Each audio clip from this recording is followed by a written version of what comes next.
Hang on, I'm just going to wait for the truck to go by. There we go. It's Saturday morning, so there's trucks and tractors. And anyway, this week we welcome back to the show the one and only Ivy Bromius. Ivy is the proprietor, author, I guess, project manager of all things of circlethrice.com. Long-time internet friend, long-time real friend, now that we've met in person a few times and all the rest of it. So super excited to have you back on the show to talk about, how will we describe this, Ivy? What are we going to talk about? Well, we're going to talk about this really weird project, which is sort of like a big life project, which was Ivy gets through cancer, and then also generated this thing that I made called the Cancer Grimoire, which I just kind of put out there for people and which I'm trying to get the word out about, which is, all this magic that happened during that process for me. Yeah. So it's a health discussion and a magic discussion and a personal journey. And I'm going to ask you a trick question to start with. It'll be obvious coming miles off, right? But where do you locate the beginning of this story for you when you tell it? Well, this is such a great question, because I locate, like, every time you say it started here and then you go, but really it started here and then really it started back in the day. So the last time I was on the show, and I really appreciate you having me on again. Thank you. No, happy to. Love it. Carry on. Yeah. The last time I was on the show, we talked about a little bit about this sort of really weird initiatory experience I had when I was 18, and it sort of like broke my brain a little bit, and it sort of kind of opened the world up for me. And that was kind of that's when I knew kind of that all this stuff was real. And that's kind of when I felt like a whole person. And there was this kind of big experience in my life.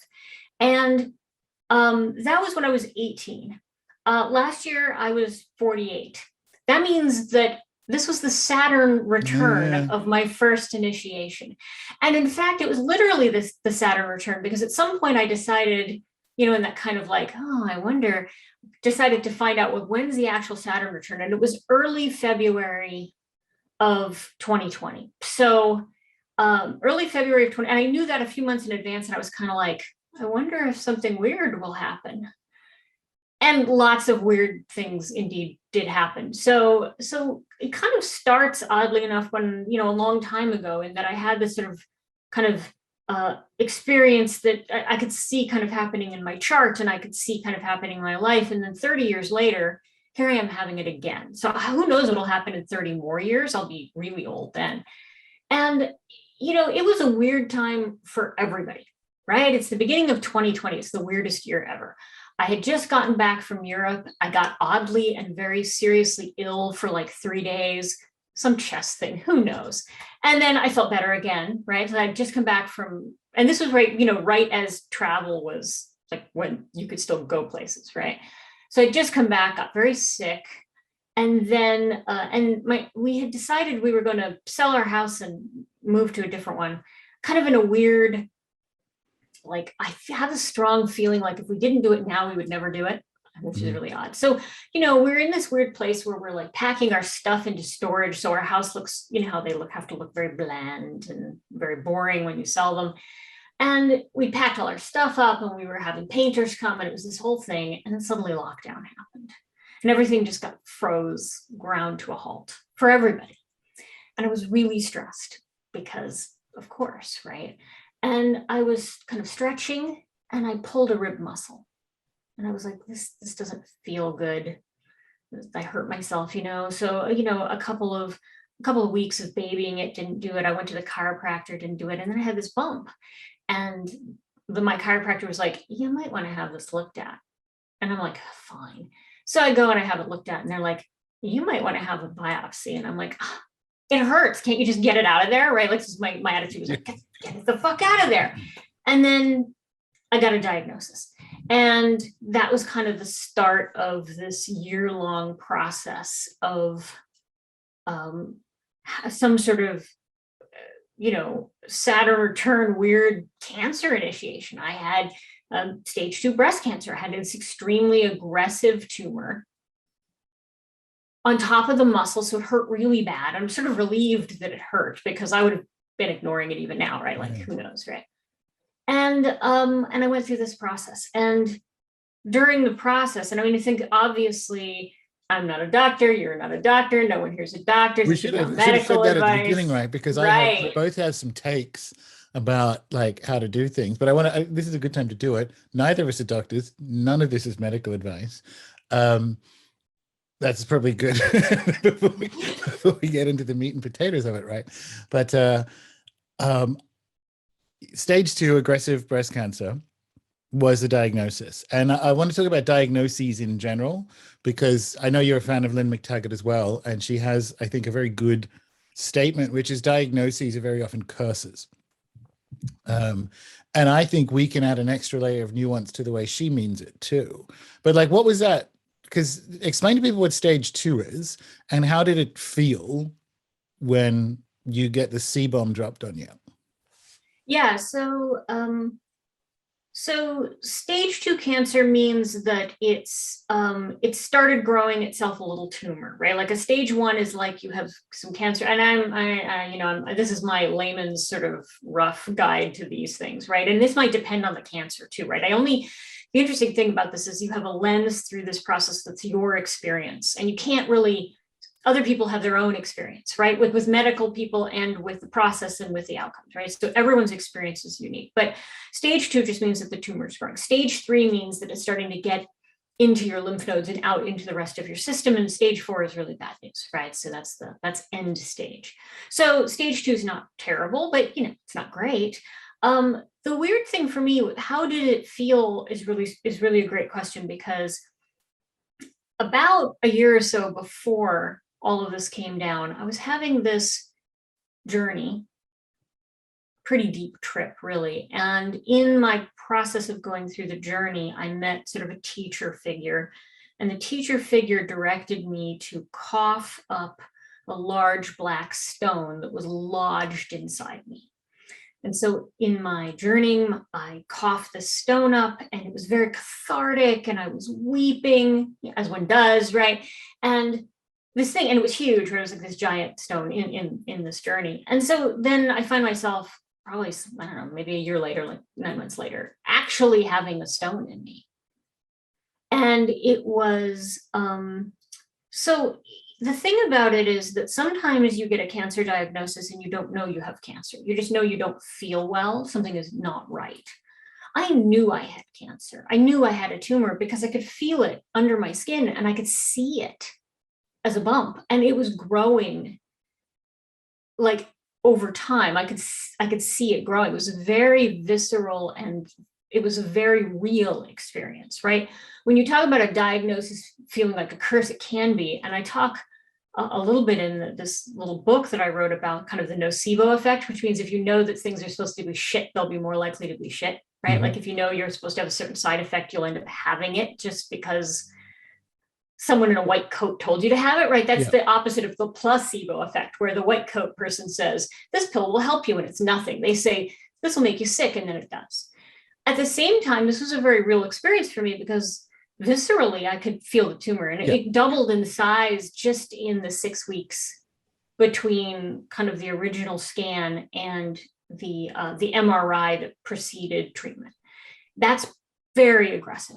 And that means that I didn't have a lot of time to really sit back and process and think about, or, I had to move quickly because it was growing very rapidly. And so I started going through this process of kind of a very standard, like Western medical course of treatment. And this is interesting because, I think no one can tell another person what they're going to do when they get sick. 100%. Right? That's where 100%. Yeah. Yeah, you just can't know. I thought of myself as the type of person who, some of those treatments don't feel very, very useful. They feel incredibly barbaric, actually, right? Like, oh, we're going to poison you until the tumor's gone unless we kill you first. And that's not an exaggeration. That's literally what chemotherapy is. Yeah. It's literally what it is. And that felt very, well, please, that doesn't seem like a thing we can do. That doesn't make sense. And yet I found myself needing to go through that process. But what stunned me, and I think this is the thing, this is the core of why I wrote this up, was the process was inherently initiatory and magical. It doesn't matter that these Western doctors were giving me the poison. I was still on a deep witchcraft poison path, life change. Yeah. So, yeah, when reading through your book, it reminded me of something Alberto said during the shamanic energy medicine training, which was that Western medicine specializes in death. It's really good at death. And obviously that means, yes, it kills people that shouldn't by the hundreds of thousands with overdoses and surgical errors and all the rest of it, right? That's true. It is a death machine. But he meant it in the sense of what you just said. Like, so in his case, he had a moment 20 years ago when he and Marcelo were teaching in Mexico, and he was on a wait list for a liver transplant in Florida.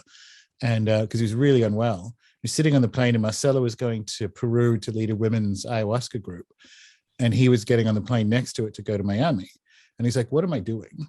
And didn't do that, and went to the jungle with Marcelo. And he was actually too weak to even take ayahuasca, but she knows how to like pull it out of people by being on the ayahuasca herself. So, but he took a course of serious antibiotics for all the parasites that were in him. That's what happened. 20 years in the jungle had filled his body with parasites. So he took Western medicine. He took antibiotics to kill the parasites. And then he was stuck at the end of it with this sort of 4-month journey of rebuilding himself and removing the dead parasites that are now filling his body. And I was reading your book, I was reminded of that story, because it is not an exaggeration to say the treatment is a death treatment. And that's something that Western medicine specializes in. And that is not a universal rejection, right? If you can approach, and this is what's so good about you sharing your experience, if you can approach it from within that magical world, then you have the right framework for making those individual decisions. Coming back to the diagnoses, as you say, it's not even when we say everyone's situation is different, like quite literally there's no such thing as a diagnosis that fits across more than one person. Like every single person's health journey, you learn that in traditional Chinese medicine.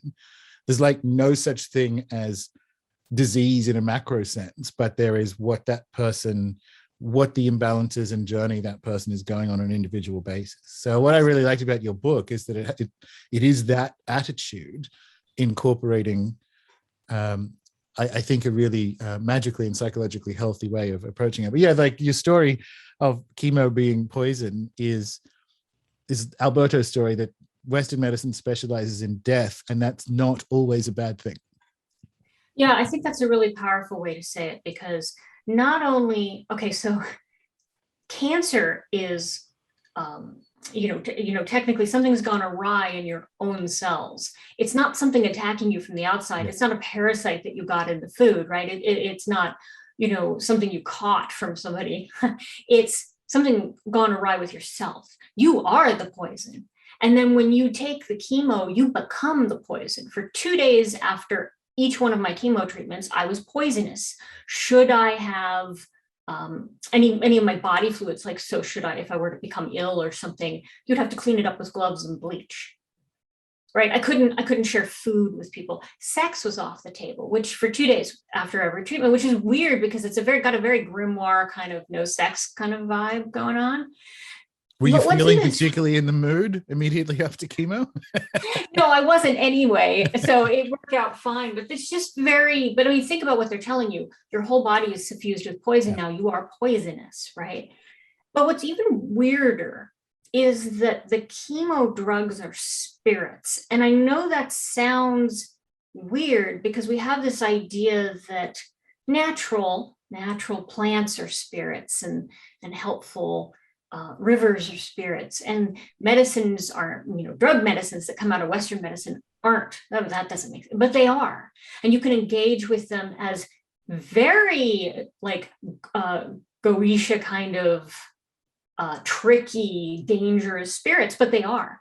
And even their backgrounds are. I engaged with them in a very spiritual sense first, in which I was journeying through my chemo and trying to identify what these things were and what they were doing to me, and how could I engage with them and try to align with them to, deal with this problem that I have in my cells, but not, kill the rest of me.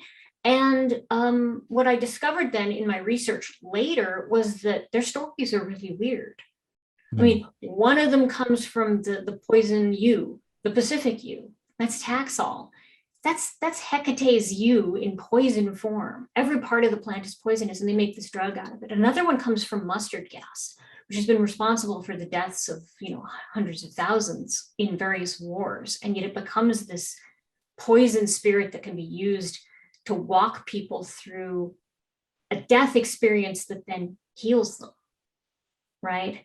And so I think that it really opened my eyes to something in the way that, a lot of us have like, yeah, if I broke my leg, I'd go to the doctor, but, doctors are icky and they're part of this icky system and blah, blah. Well, a lot of the system is really broken, especially in the US, right? Like we have the most broken system of all. And we all, I think, know that. But the truth is that anything can kill you and anything can heal you. And your job when you're confronted with a diagnosis like this is to identify the missing pieces. Now, in a right world, and this is my wish for the future, when someone is ill or out of balance, there would be a point person who would say, this is what the spirits say, and this is what the cards and the planets say, and these are the plant medicines you need, and this is the medical treatment or the surgery that also makes sense, and it would be kind of a unified offering for healing. But you don't get that. It's all ripped. It's all ripped into individual pieces. So you get, and the thing about the what I call the oncological priesthood, right? The oncologist, is that they have their systems. It's deeply occulted. Like you don't really know what they're up to. Their knowledge is super deep, but it's super narrow. So you have to fill in all the missing pieces yourself. And you're going to need, if you get a diagnosis of cancer, you're going to need help doing it because it's a lot and your body is going through a lot at the same time. And I think one of the key points of my book is that reaching out for help is such a useful and beneficial part of the healing process. Yeah, I want to stay with what you just said about you having to, in the 21st century, we are called to provide our own coherence around a health journey, right? Because it's my experience, we were just explaining before I hit record, was similar but different last week in the hospital, where I don't even think their knowledge is especially deep. Like I'm generally cynical about the framework of Western medicine because it's essentially a Latin memory game. Is like you memorize some terms and then you get tested on them and then you can go and like apply them to symptoms you've also memorized as a profession, right? Like, and I'm not disparaging, I'm from a medical family, I'm not disparaging the technical excellence that comes with surgery and all the rest of it. My point is more that it's a absurdly limited worldview to live in, right? And I had that, and trying to navigate that with my own situation last week was like, wow, you guys really are living in, and this is where the diagnosis is a curse thing. And for people who, while you do need others, this is one part of it, for people who, because it'll happen to everyone, some kind of health journey, right? You can very quickly fall into a fear trap of going along with a machine that is that diagnosis as a curse thing, right? Like, so that because you're not a person, you can't be a person in this machine framework. The commandments of the priesthood, you're a diagnosis. There is actually only one course of action. And even if you take that course of action, that you have to find the coherence and the rest of it and the meaning making. And that's kind of coming back to diagnosis as a curse. The way Lynn means it, and it's true, is if you give someone you have stage 4 something cancer, you have 3 months to live. Half the time that person will die exactly 3 months later, right? Like on the effing day. And in that sense, diagnosis is a curse. And it's what it should be is Western medicine doing intelligence finding or data finding, right? And that's true. But I think for magicians, and we're sort of at that point in the discussion where it's about meaning making, and there'll be another leading question once I'm done with this bit, is that sort of pursuing root causes is the work of a magician, right? Because what is it that what is it in the psyche or the imaginal that has showed up at this point in time? Your doctor might be very good at putting poison into you to kill, the fastest moving or the fastest developing cells, but he or she isn't going to know shit about what it is that has brought you to that moment. And again, this is the magician's thing. If you don't address that, if you don't come to terms with what it was in the imaginal that has showed up in your life as this, the diagnosis probably isn't that good. Like even after the Western treatments. What do you think? Well, no, I think that's a really powerful way to view it, because while the structure in the system is very machine-like, and we know that that's just not the way the world is, right? The individuals who are within that machine are people and humans too. And so I think that part of the goal is to take the gifts you can get from them while also acknowledging that there's a limit to what they can provide you, and you have to fill in the backdrop yourself. And I think the key thing there for me was that early on, and I was very fortunate. I mean, where I live, there happens to be a lot of really good hospital systems. We have several good hospital systems, which means that there's a lot of options for treatment. If there's one oncologist in your town, then you got what you got. I had a truly excellent surgeon, for example. She was warm and caring and saw me as a person and really good with the knife, right? And so, I was fortunate to have that. But one of the reasons I bring that up is because early on, they sent me to this woman who was an integrative medicine specialist. She was the one who tied the pieces together for me in that way. She says, okay, yeah, you're going to do this treatment, right? But you also should have these herbs and supplements. You should try these dietary things.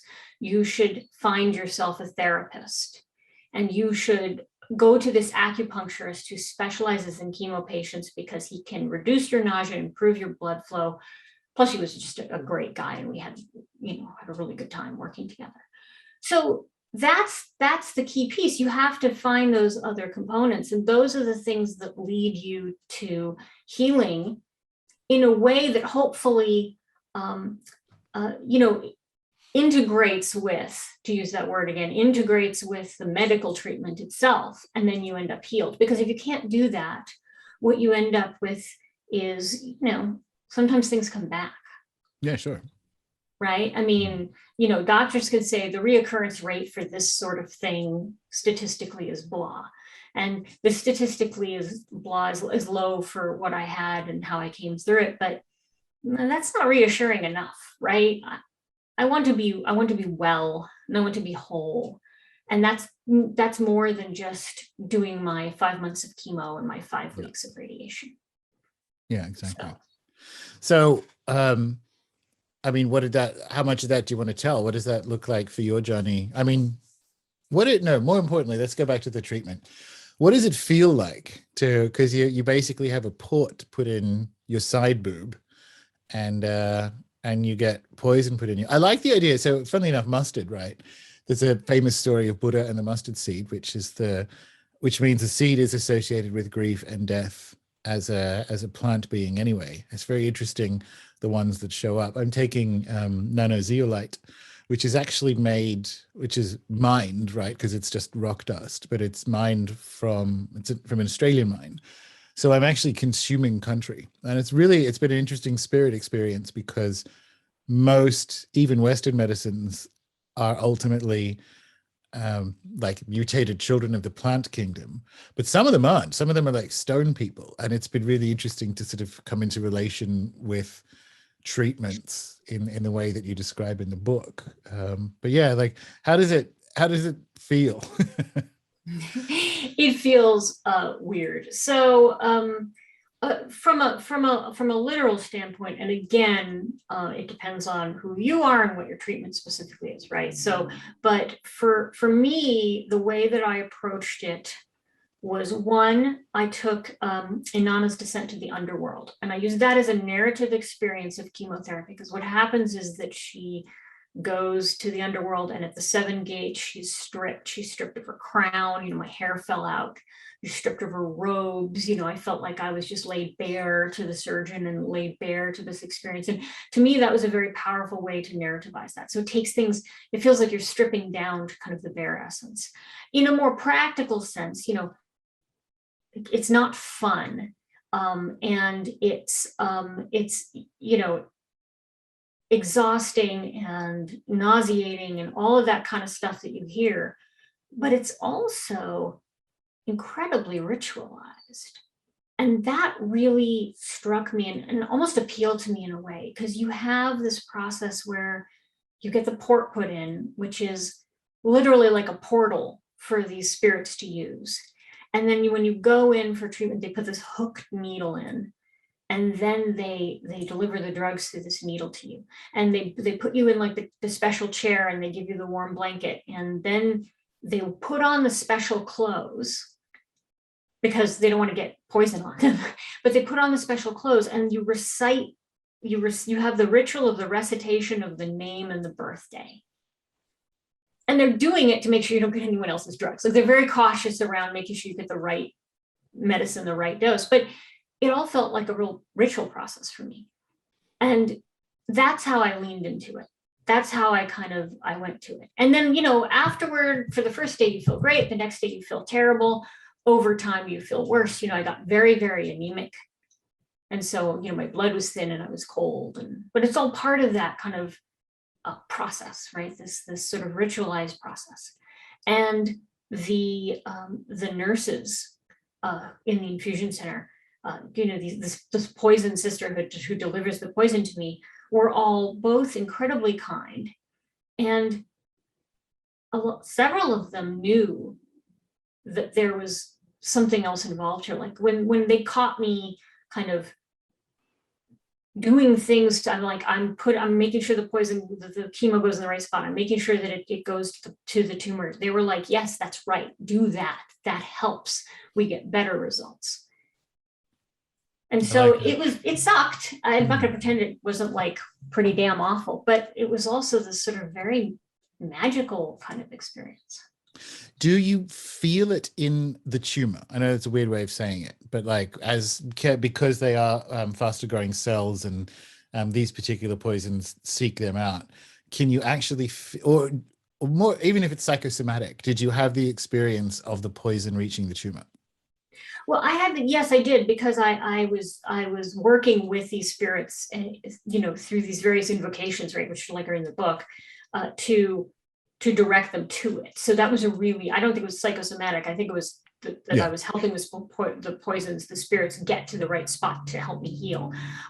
You could definitely, there's obviously side effects that you feel all over, but for me, it was also, again, this very real experience of feeling the tumor shrink.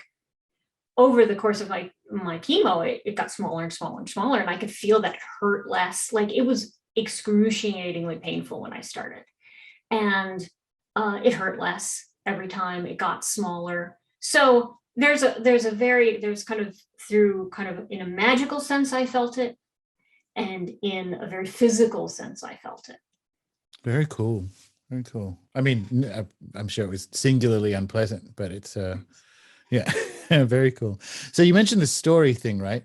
And you mentioned, like, in the book, you talk about finding the right story for it. And I think that's, again, sort of the magician's thing, right? Finding the right story so that you can shift the story, so that you can either go through it and find a new story, or kind of almost like know how it's going to end, but kind of like find what is the archetypal shape that I'm on. And I think the Inanna one is quite good, but talk us through how that might work for like someone else. How did you land on the Inanna stuff?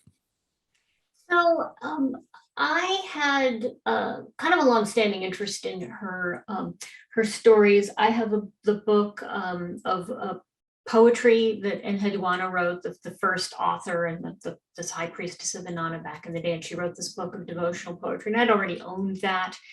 And what happened is that I had seen some artwork that was in tune to me with kind of with a bald woman. And so it was just generally like sort of, and the crown, and it just came to me. The other story that I looked at was kind of like Jezebel getting thrown to the dogs, right? That was another one that I looked at a little bit, but I don't know, I just sort of felt called to it. And I have a background, like most magicians do, in mythiopoetics, right? Like, so we know a bunch of myths because we've read a bunch of stuff, because that stuff appeals to us.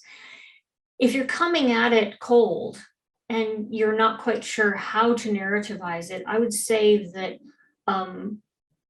one thing to do is to open yourself to omen and synchronicity.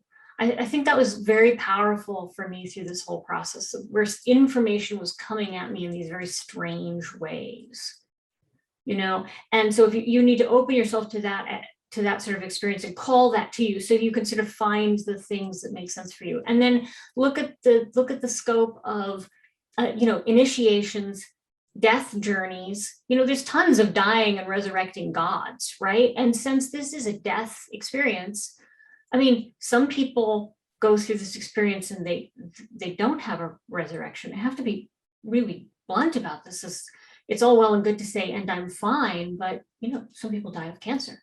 And that doesn't mean that the stories and the narratives aren't still incredibly powerful. In fact, I suspect they might be more powerful for people who take kind of the last turn and they go onward rather than coming back.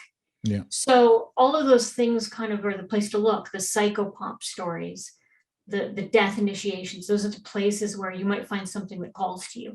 And it doesn't have to be perfect, right? It's not like it's a perfect reflection, but it's a way to kind of tell it to yourself, because the experience is, it's very disconcerting. Like you get very off balance, and it goes, for me especially, it went very quickly. They knew it was an aggressive tumor and they wanted to start treatment quickly.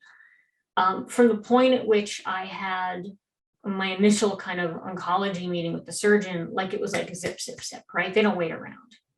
That's good for dealing with an aggressive tumor. It's terrible for coping with the situation magically and psychologically, because you feel very off balance.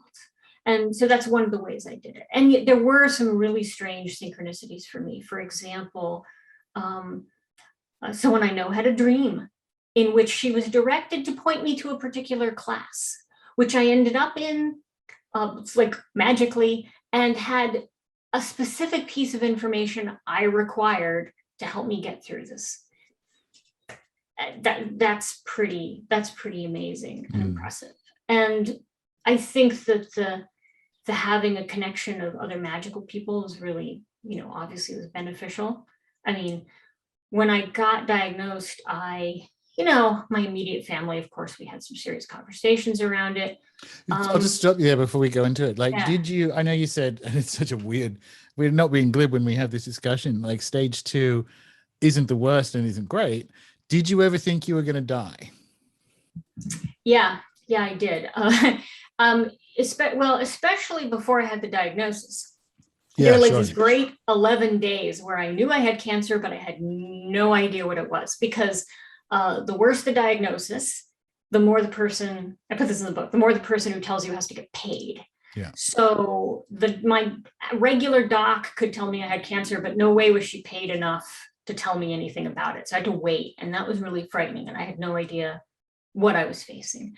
But even after I knew, okay, this is very treatable and it's not that serious.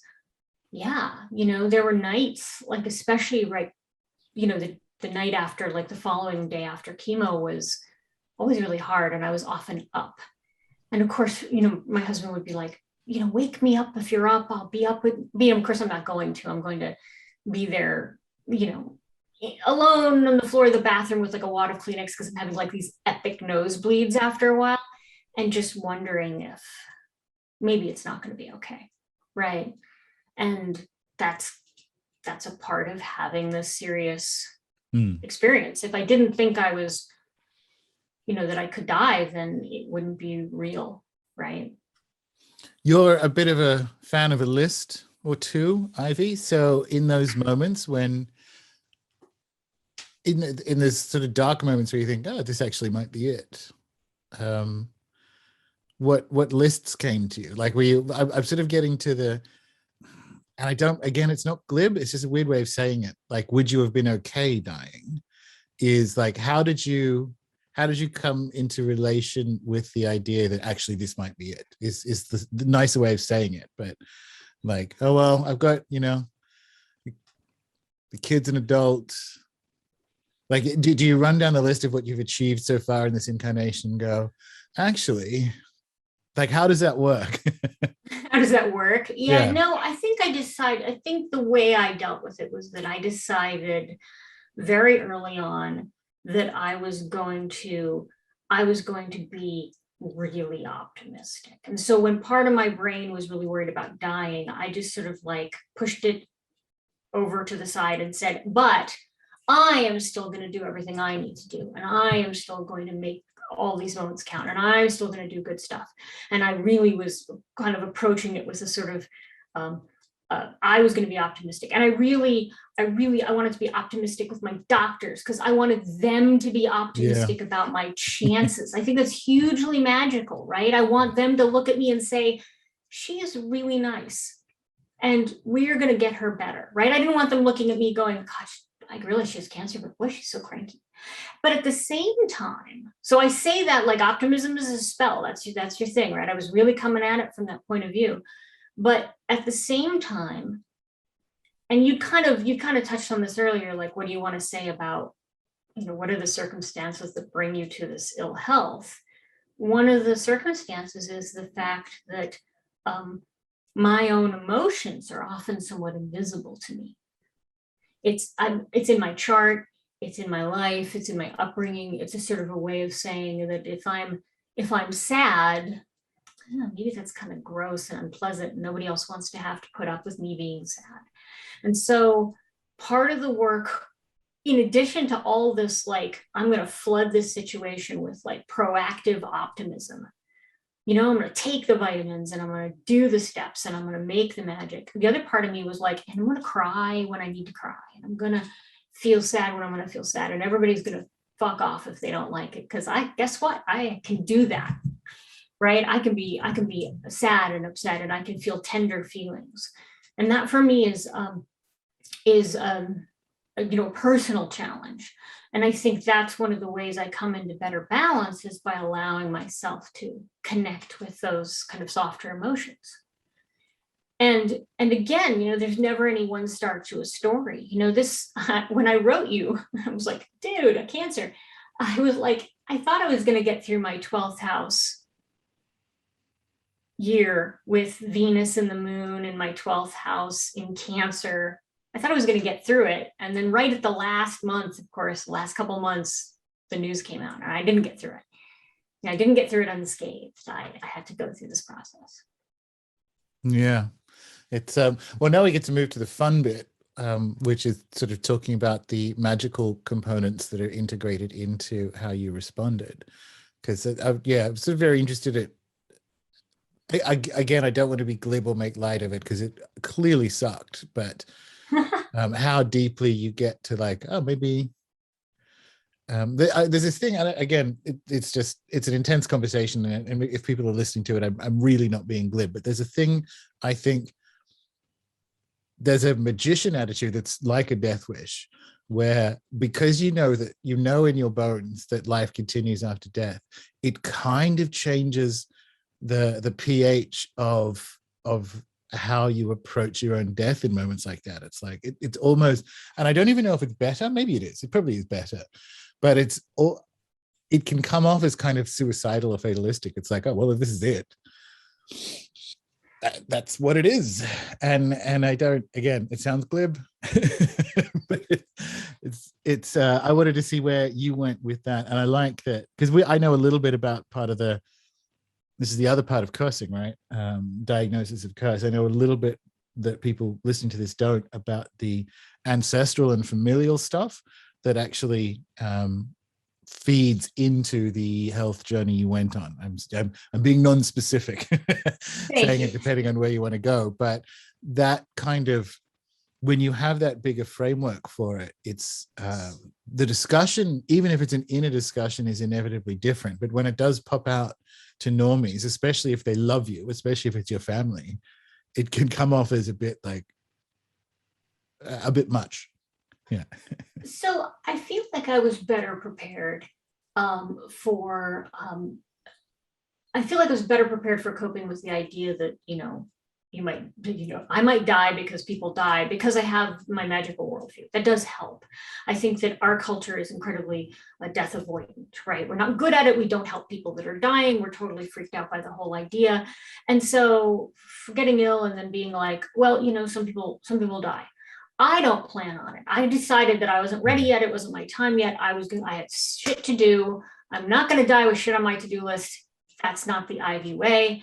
I'm going to get this stuff done. But at the same time, it does help you cope in a really weird, glib way, because I know, my grandmother's waiting for me, and I can go to her. And now, the other thing that I think is sort of one of those, it's one of those weird experiences, is that, of course, my mother has an end stage diagnosis now, and she's 90 and she's not in the best health. And so now I'm using kind of some of the experiences that I've had, the tools I've had, maybe to help her go through this. And she's not coming back, right? She's going to take the final journey and move on.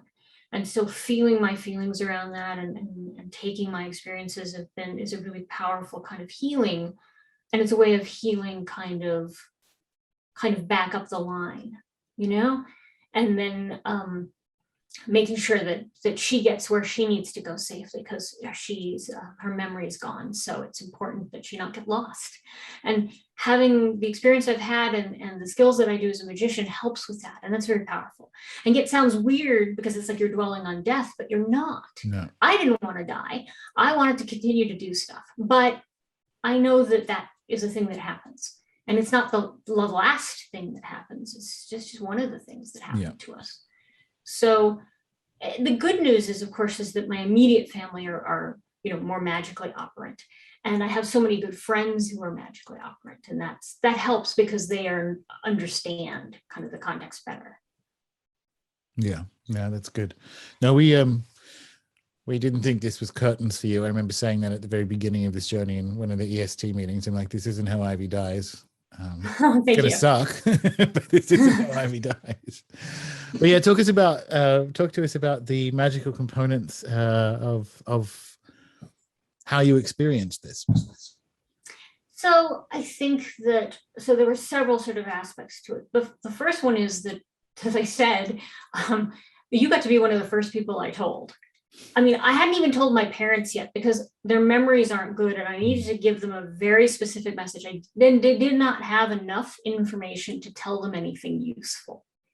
And if you don't have enough data to tell them something useful at their age, it's kind of cruel to sort of say, hey, I'll let you know when I know if I'm, So I hadn't even kind of told kind of my kind of extended family. I hadn't told the people I work with, right? I mean, I was kind of keeping it close, but I was like, but I got to tell Gordon, because I know that my rune supers can help, right? So, and that was the first thing. I'm just like, here I am, I'm sick, I need help. Now, asking for help is not the easiest thing for me. Again, it comes back to that kind of emotions, the gooey stuff is a little hard, but, you guys are awesome. I love you all. I pray daily for your, abundance and health and prosperity for you and your households. Seriously, because you guys did. You guys stepped up and had this big series of intentions, and people were doing all kinds of amazing Cyprian journeys and angel bothering. And I got bind runes in the mail from my friends, and, just magical people making good magic for me, which I so appreciate. It's lovely. And the intention stuff is amazing, particularly for health outcomes. So it's there. And we've got a good number of years experience with it now, but for people who are new to it, this is based on Lynn McTaggart's research into literally the power of intention. She has a book. She's been on the show talking the power of 8, and we've been doing geographically based groups and need-based intention groups around the world pretty much since that since that show. And there have been, and you're one of them, there have been some like profound health turnarounds that come out of it, which are just like an astounding endorsement for the practice, I guess. Yeah, I mean, I think for me, I definitely felt like my journey was better. I mean, it's still a rough journey, but it was better. But I know that there have been, you know, misdiagnoses, right? Oh, really? We thought you had this terrible illness. Guess you don't. Sorry. You know, we've had honestly really miracles. And I was super involved early on, and now I'm not as involved. And so one of my personal goals is to re-involve myself now that I've got a little more breathing room in my life. It takes, and this is, if you ever wonder about like this whole chemo poison thing, for every month of chemo, it takes 2 months to recover after treatment. And you did 4 or 5 months? I did 5. 5, yeah. Yeah. So I'm looking at, and recovery is not like, it's not like I'm ill. I haven't been up to speed. Yeah. Right. I've had to be careful about what I take on. That's the other really powerful lesson I learned through going through illnesses. No. Such a good lesson. There was stuff I just wasn't going to do and I couldn't do, you know, so it really hones your priorities. But now I'm getting more energy, and so I'm really excited about kind of stepping back out. And the book is a little bit of that, right? Like I should say, for those of you who might be interested in reading it, that it is completely free, utterly without obligation. And just go to my site, ignore all the non-free stuff, click the Cancer Grimoire, get the book, give it everywhere. It's released under Creative Commons, so you could change it for non-commercial purposes. Add your own spirits to the spirit list. And then maybe people who are going through these kinds of treatments will create a body of spirit knowledge about these poison spirits, and they can be useful for more and more people. Because I had like 3 chemo drugs, and there's a lot of them. Fortunately, I didn't have any more. That was plenty. So. Yeah, obviously, if you're listening to or watching this, it's in the show notes and completely free. And so, so we did it. There was intention, and people were doing like tactical prayer stuff. What did your daily practice? Did it change, or did you? Here's a better question: did it change, or did you get more diligent with it? Do you know what I mean? It internalized greatly, is all I can say. You really can't. You know, there was a point at which, you know, you're sleeping 12 hours a night and you're doing kind of your real basics, and you're just very tired because you're going through this challenging experience. So for me, it was much more prayer rather than spellcraft. I mean, it sounds weird. If you look at the grimoire, you're like, there's not a lot of like actionable spells. Usually I'm a huge fan of like arts and crafts magic. You know, I'm always the one anointing and carving candles and cutting out paper things. And it got very internal, and it got much more prayer focused, because that's what I had the energy to do. Right. That said, the kind of the prayer work with these chemo spirits in particular was, I was very diligent about. So one of the spirits, this chemo drug that comes from poison mustard gas, I had this vision of Mary, Empress of Hell, the White Mary with white roses being held aloft by like a skeletal nun.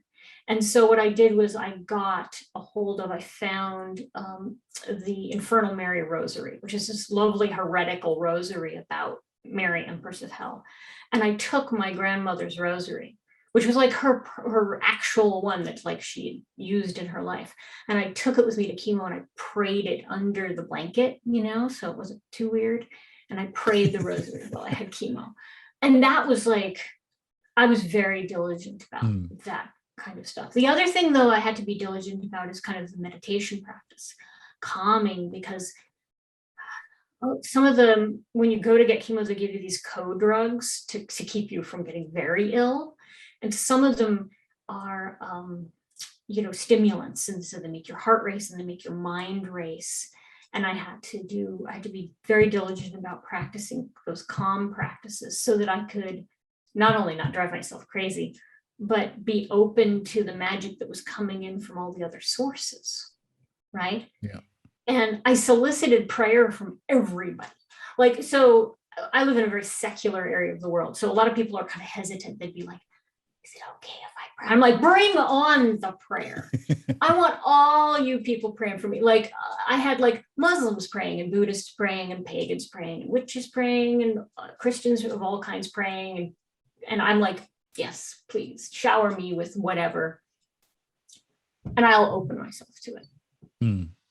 Well, that's actually like, that's actionable for people who are going through it as well, which is, for me, it seems like I'd recommend Lynn's stuff or someone similar, anyone who's written in that intention field-based healing world, because if you know it's real, even intellectually, if you have an intellectual way in, if you're coming at this cold, but you can look at the abundance of data that demonstrate that these modalities like literally like shift the needle for people going through a health journey, right, or a health crisis.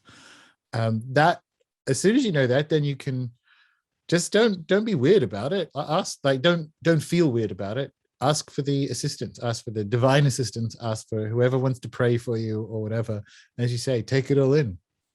Yeah, and you can do it in a very kind of, like I said, don't be weird about it. You can do it in a very mellow way. I would like, when I would like let people know, like, you know, so like there was some sort of clientele that I had to inform, and my messaging was always good thoughts, and healing prayers always welcome.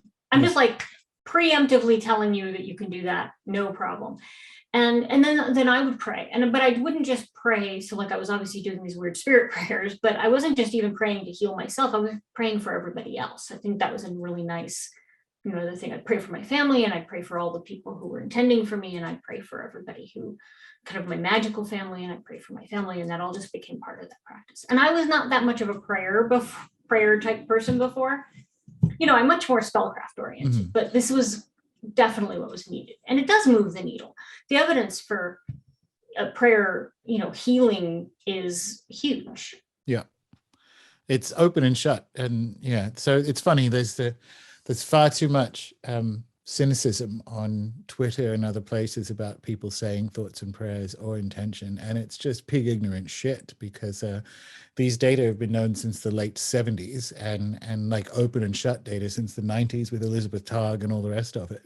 So it's you're missing out on a miracle treatment. Like if even the mindfulness meditation stuff, that's another Dr. Targ thing, right? That if they could make this into a pill, it would be hailed as a wonder drug. That's how good these processes are in an integrative approach to your own health journey. And at the end of it all, I had this, the integrative medicine lady recommended this book to me called, and it's fascinating and I recommend it. It's called Anti-Cancer. And I wish she'd given it to me. Well, I wish she'd given it to me 10 years ago, right? You know, long before this ever happened. The book is fascinating to me though, because it's a perfect book. I enjoyed it, but it's also the perfect book to give to your more non-magical friends who might be going through stuff, because it's written by like this psychiatrist who was doing brain research. And then one day the student guinea pig didn't show up for the scan, and he hopped in the scanner, and his colleagues were like, dude, we got to talk about this. He had a brain tumor. But what he discovered is that yes, surgery, radiation, chemo, he was, you know, he's a Western medicine guy. But at the same time, he was digging into all this great research around dietary choices to make to keep yourself cancer free, and what regulated breathing, effectively meditative breathing or box breathing or Buddhist breathing, they're all the same worldwide, how they actually are good for your systems. Like some people researched this and found out. It was fascinating stuff. And it was really good for me, especially because I don't want to do this again. Sure. Not ever. And so I want to make sure that the things I'm doing are really beneficial. So green tea, but Japanese, because it has more of the whatever chemicals that tend to have the good anti-tumor sort of effects, right? It's neat to know kind of there are people doing this research. Unfortunately, you know, medicine moves one funeral at a time, science moves one funeral at a time. It takes a long time for it to get out, but this guy did the digging, and it's a really good book. Yeah. And that's where kind of like I'm at now, and that I want to point forward and I want to kind of give the information I collated to other people. And then I also want to stay healthy myself. And so I think it's worthwhile, just sort of as a kind of almost a sort of a wrap up to this, to say that I'm cancer free. I had my chemo. I had surgery December 31st, 2020, the end of the weirdest year ever. I had radiation, for which there's a kind of magical material working in the grimoire about the ointment I used, which was very good. My radiation oncologist was stunned at how good I did through radiation. And I just had a follow-up scan, and I'm fine, and I'm cancer free, and I plan to stay that way, just so you all know. Yeah. But here's kind of the results. My radiation oncologist was stunned at how good my results were, just in terms of like my skin, because it can harm your skin. The chemo people were stunned because instead of losing weight, I put on 10 pounds. I kept saying, I've got to lose some pounds. And they're like, stop. No, what are you kidding? No, people lose weight. I had side effects, of course, but I had way less than some people do. Part of that was that kind of willful ignorance that I approached it with. I don't want to know from the side effects because I don't get side effects. I'm not going to die of cancer. I don't get any side effects. That's what I credit the magic and the prayer for, right? That's the kind of stuff where I had good results, and I'm really, really kind of, blessed and happy to have them. But that's where the rubber meets the road, Mm-hmm. I didn't lose weight. Yeah. I didn't get exceedingly ill. I continued working throughout, and everyone was kind of like, why? And I'm like, because it keeps my brain busy, and it's good for me to focus, right? I have some project management-y things to do. And people were like, most of us hardly could tell that you were even sick. Yeah, that's good. That's a really good point to say, like, the extra effects are where you attribute the power of the magical response, right? Because again, that comes back to Bruce Lipton, Lynn McTaggart. If you do the split tests of growing wheat, like in jars, one intended for, one not, they both grow. It's just that the one that's intended for grows like at a 5x speed, right? So that you can kind of clearly tell, in the same way someone else may have, obviously would have had a different journey with a stage 2 cancer. But you could look at your results and be like, well, I'm the wheat that grew much faster and faster and harder, I guess. I don't know. I definitely felt like it moved the needle. I also did feel like I wasn't ready to die, and I didn't want to do that. And I'm not going to. One of the things about the grimoire itself is that if you wish to, if you want to take it and change it up and add your own spirits and use it and redistribute it, that's totally okay under the license, as long as you don't charge for it. But keep that front section in, because that's my prayer for, one, that I don't get cancer again, but also just my prayer, my hyper sigil prayer, that we all have a better future with medicine, that we could find a way to integrate these parts into something that keeps us from getting sick. And then if we have a health challenge, is a more holistic and better way of healing it. And that doesn't mean throwing away a whole section of medicine. It means finding the parts that work together well and using those approaches. My back neighbor at our new house had cancer, and I had no idea when we bought the house. It was so bizarre. The first time around, he had chemo and he was very ill. He also signed up as part of a research trial for his kind of cancer, because we have this huge teaching hospital here. The second time around, because he had a relapse or reoccurrence, they did immunotherapy, and he didn't have chemo at all. They told his body how to heal itself. Now that's the kind of medicine that's magic. And the fact that a Western doctor came up with that doesn't mean that's still real magic, right? They figured out how to do it in between his first time and his second. And he's still going strong. So, Yeah, nice. Do you think, just coming back to you, wish you'd had the book 10 years ago, because I'm sitting with how this is for me, you wouldn't have done the things in the book 10 years ago. Right, of course not, because I'm not going to get cancer. That's just dumb. Yeah. But now you, like, one of the things I do know about you is because the book, I mean, what we're talking about here is we're at the end of the show and talking about the end of the book is the sort of medicine at the end of the journey is like, I commit to live better. And I know exactly what that is for me. I know, it's work less, essentially have more meaning and care and whatever in your life, right? So we know what that is. But if you just read that, because you actually knew that before the health journey, this is what initiations are for, right? Like now you're at the other end of it. You're like, I will never not live better. Like nothing will, it is impossible I will slip. Not that I'm blaming you. This is, again, another thing, such a fraught discussion to have about health. I'm not saying you caused your cancer, right? But we can definitely say that there are ways of living that make it more likely for people to get it or have relapses or whatever, and we know not to do them. And I just think about you, and it's a similar personality type to me with my own stuff at the moment, is I'm like, this is what it took for me to know that I will never not live better again. Yeah, and I think that's a really powerful thing, because you can know that there's better things without blaming yourself, because that's not healthy, or blaming anyone else. I feel like that's the way you have to approach it, and it's the way that's healing, because I don't want to do this again. At the same time, I want to have a joyful life and care for myself. And I'm not just going to be like, oh, I can never do anything ever again. You find the path forward that's of maximum health, and you try to move toward that.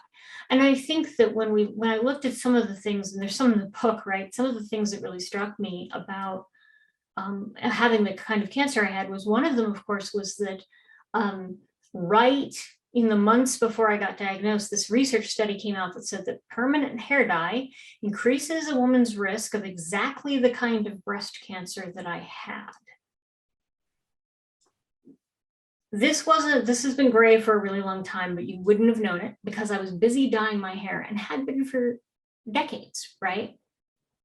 I'm certainly not going to do that now, right? It's same with the phone, same with other things that, are they causative? Are they blame oriented? No, but now that I'm through that experience, I want to find ways of being kind of sort of the healthiest I can be. Yeah. In a way that's healthy, in a way that's not obsessive. That's really important for me personally. I'm the organized person, right, who wants to check the boxes and do the things. But that's right. That's why it's an initiatory experience. No, awesome.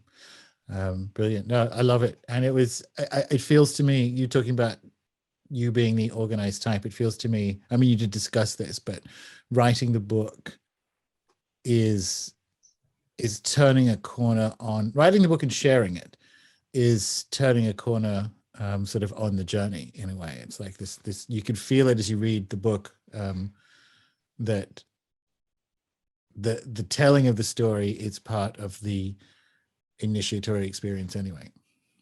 Yeah, it's the recapitulation of the experience and back into my life. Yeah, and that's part of why I did it. But of course, and I think I just really want to share this. The other part of why I did it is because I'm not out to tell anybody what to do. Like, you can't tell anybody what to do, but I do feel like magic and prayer can help you if you're sick. And I wanted to put out the experiences I've had in the hopes that they might be useful or inspire somebody else to kind of embrace those things as well, and maybe be better as well. And so I just want to point out, if anyone out there is listening has a diagnosis of cancer and they'd like to chat, no obligation of any kind. Ping me. My email's at the end of the book, and we'll zoom up a chat and we'll talk through it a little bit. No, that's lovely. And yeah, if people, whatever health challenge you're going through, and I had someone I spoke to decades ago, like I was in university about this, who was going through, she was in university too, but going through a health journey, health initiatory crisis. And I said, well, pray and do these exercises or whatever. And she's like, I haven't spoken to God since I was 5. It's like, it doesn't matter. It's not actually how it works. So if you're out there and you're going through a health thing and you're like, pray and intend. I have not done that in decades. Doesn't matter. It will work instantly. Like, when I say it will work instantly, it begins working instantly. Ivy's there. If you don't have to go through these crises you shouldn't go through these crises on your own. So yeah. Yeah, and we're all even more isolated than we might not have been. I mean, I was very immune, you get immunocompromised when you have chemo. So imagine the irony of being all like immunocompromised in the middle of like the festival of COVID, right? So I'm like, well, I guess the mask thing is kind of useful because it's awesome for me. I'm immunocompromised anyway. But seriously, it's a time where we have been gone through this big window of time. And I think a lot of people are still going through it where they were isolated and alone. And we have to fight against that with our whole beings in whatever way we can, because that is not conducive to health. Nope. Whatever else is going on in the world, whatever the truth of things actually is, being alone is unhealthy. So whatever you can do to reach out, create those networks, help each other, that's healthy. And that's very good for us. Wonderful place to end, Ivy. So tell people where they can find you, where they can find the book, all the rest of that. Everything is on circlethrice.com. My single stop shopping, all my kind of services and all of that are there. There's a link right at the top in the menu for the Cancer Grimoire, and there's just a page where you can download it. Again, just take it, share it, pass it out, send it far and wide. You have my permission. It's all good. I'd like the information to get out there. Wonderful. And thanks for sharing the journey with us. And it's a weird way of saying it, not thank you for going with or going through it, but thank you for reaching out to me, to us, to, and the more people who share these kind of things, as you say, the more we realize that you don't go through this alone. There are people, there are methods, there are modalities. So thank you very much. Well, and thank you, Gordon, for making Rune Soup. And thank you to all the Rune Soupers, my Rune Soup family, and all of my other friends who did intentions and prayers and magic for me. From the bottom of my heart, I really appreciate it. Wonderful.